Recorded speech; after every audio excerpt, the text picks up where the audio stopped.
Hello students, इस video के अंतर्गत हम लोग कॉम्प्रहेंशन रीडिंग स्किल के अंतर्गत बोर्ड की परीक्षाओं में पूछे गए अनसीन पैसेज, प्रोज के अनसीन पैसेज किस प्रकार से हल किए जाते हैं, उसकी क्या विशेषताएं होती हैं, हमें क्या क्या सावधानियां बरतनी चाहिए, इन सारे विषयों के विषय में जानकारी प्राप्त करें। नवीनतम पाठ्यक्रम के अनुसार हाई स्कूल की परीक्षा के अंतर्गत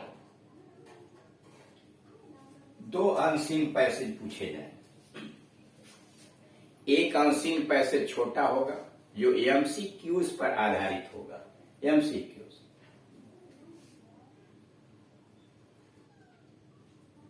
और उसका उत्तर ओएमआर सीट पर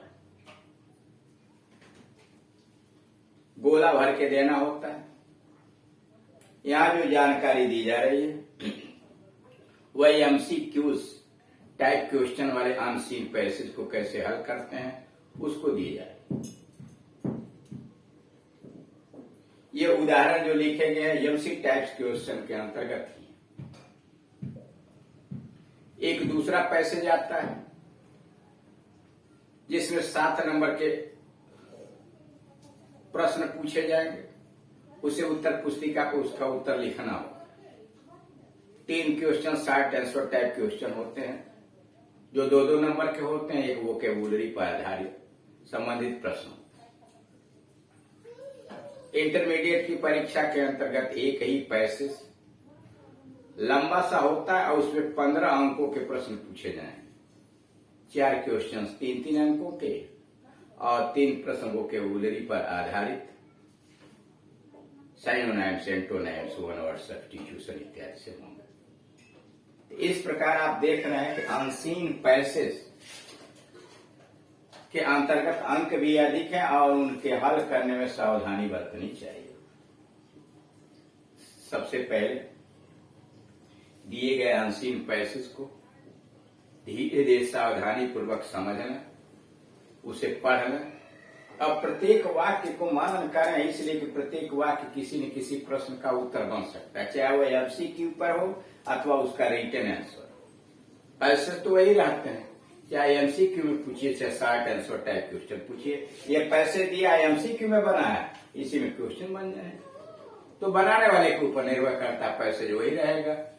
शॉर्ट आंसर टाइप क्वेश्चन बन सकते हैं, एमसीक्यू वाले बन सकते हैं। अब आप पैसेज पर आइए। Read the following passage carefully. सावधानी पूर्वक इस गद्य खंड को पढ़िए and answer the questions given below. और नीचे दिए गए प्रश्नों का उत्तर भी लिखिए। यह समझने के लिए कोष्ठ में लिख दिया गया बेस्ड ऑन एमसीक्यू। मतलब ये जो पैसेज है ये एमसीक्यू टाइप्स के क्वेश्चंस पर आधारित है। पहले इसको समझ लेते हैं कि ये क्या लिखा हुआ है, उसके बाद छांटने और प्रश्नों का उत्तर छांटने में आपको आसानी हो जाएगी। ऑन वन ओकेजन, एक अवसर पर एक समय, राजा मान Singh was returning from the conquest of Solapur.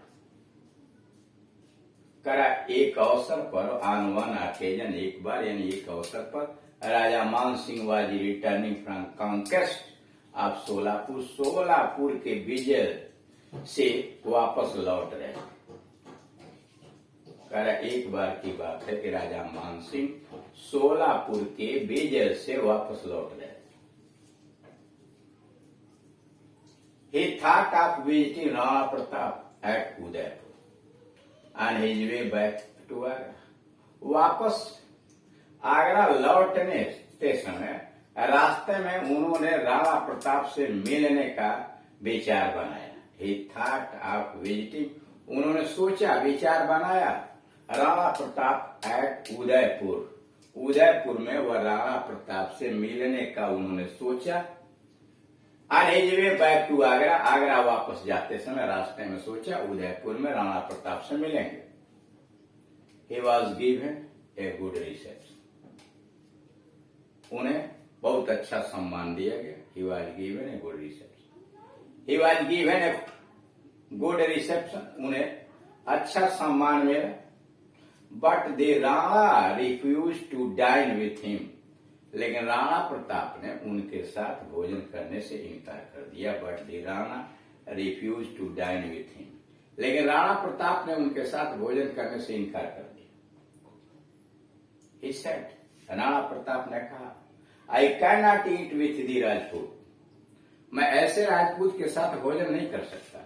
I can not eat with a Rajput, मैं ऐसे राजपूत के साथ भोजन नहीं कर सकता।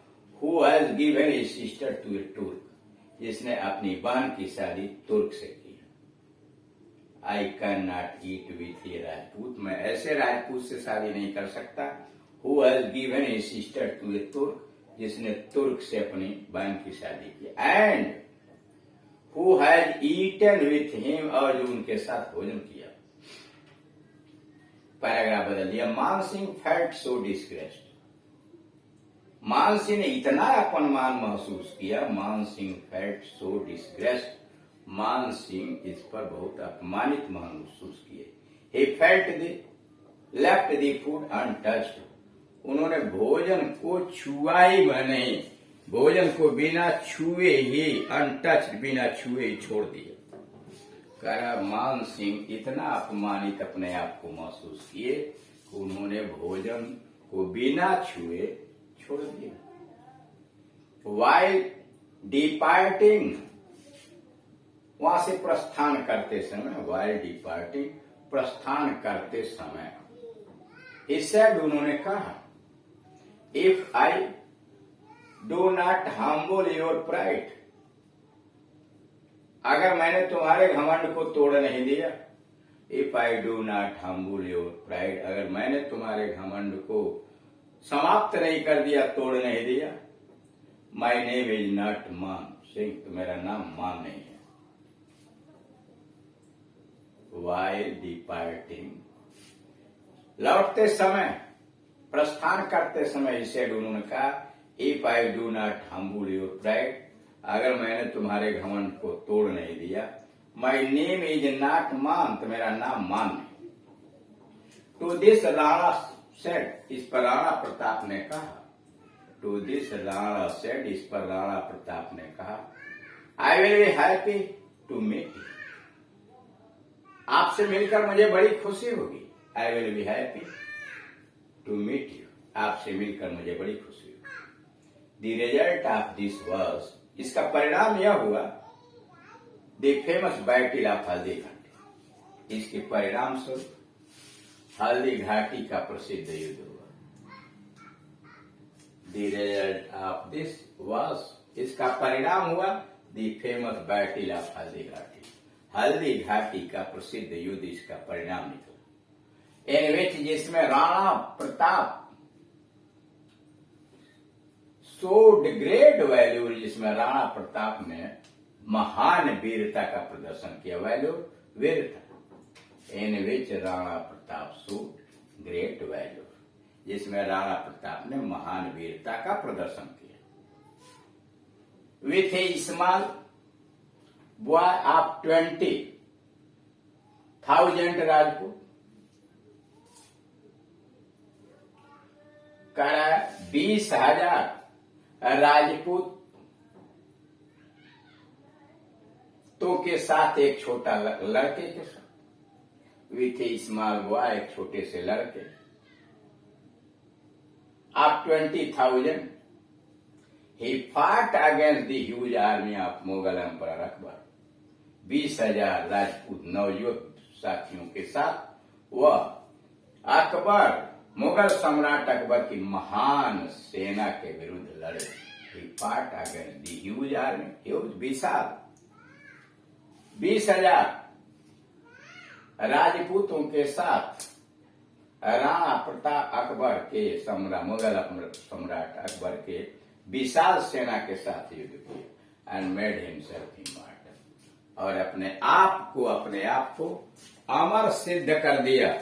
यानी इस हल्दी घाटी के युद्ध में राणा प्रताप ने अपने आप को अमर बना लिया। क्वेश्चंस, राजा मान सिंह वॉज रिटर्निंग फ्रॉम राजा मानसिंह लौट रहे थे। कहां से लौट रहे थे? आगरा से, उदयपुर से, सोलापुर से और समवेर। यहां प्रश्न में देख रहे हैं आया हुआ है राणा प्रताप।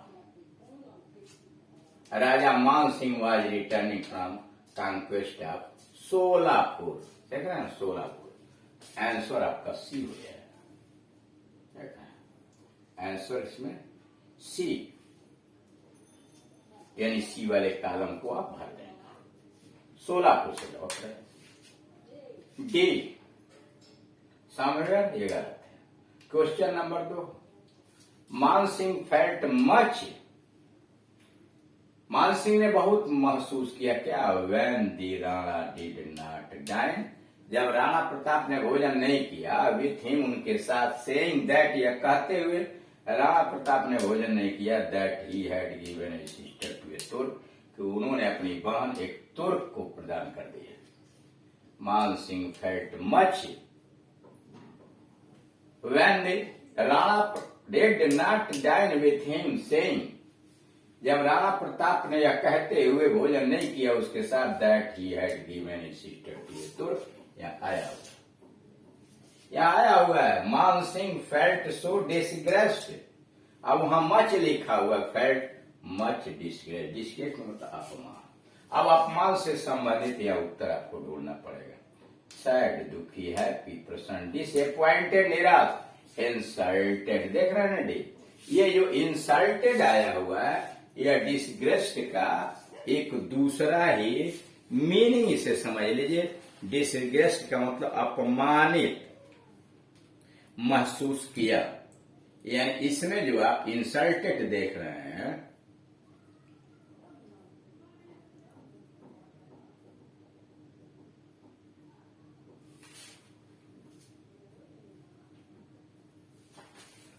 वह डिसग्रेस्ड की दूसरी मीनिंग है। इंसल्टेड का भी अपमान है, डिसग्रेस्ड का मतलब भी अपमान है। इसमें हो जाएगा डी।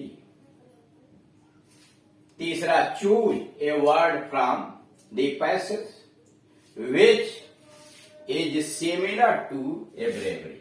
कह गद्य खंड से आप एक ऐसे शब्द की तलाश कीजिए जो ब्रेवरी का समानार्थी है।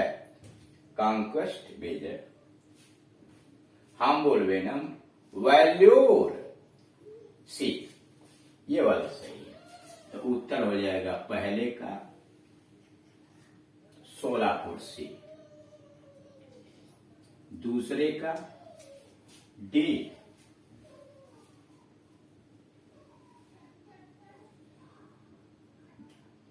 डी, और तीसरे का सी। ये आपका उत्तर हुआ। तो इस तरह से आप देख रहे हैं कि पैसेज में एफसीक्यूज टाइप के आंसर को देने में विशेष सावधानी बरतनी चाहिए। उत्तर में पैसेज को देख लेना चाहिए कि जो उत्तर पैसेज में आया है उसी के अनुसार आप आंसर दें। Thank you.